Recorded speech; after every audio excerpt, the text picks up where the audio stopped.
3D Code has a very powerful symmetry toolset. So if I go in the top tab, click on symmetry, and I have a Shift S as my hotkey for that, then I'll need to activate the symmetry planes, so X, Y, Z. Then I can hide or unhide the planes, and then I start to draw.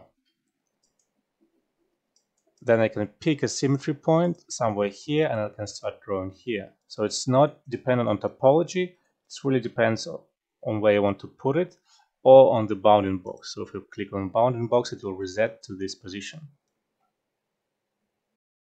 Another option is Radial Symmetry.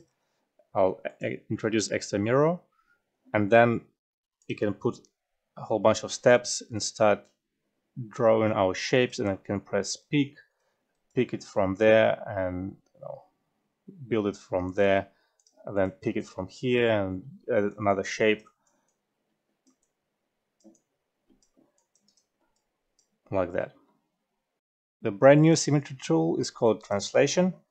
It creates you like a grid, and you can specify how many steps you want, what's the distance between them, and I'll have to switch between the different tools so it's more understandable what it's doing. And I'll click on rectangular bit, and I'll start doing this. So you can create some really complex arrays and grids using this particular tool.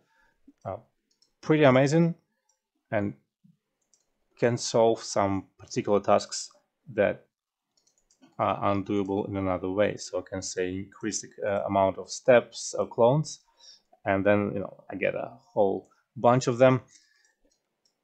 But be careful, if you have like voxels on, it can get really slow.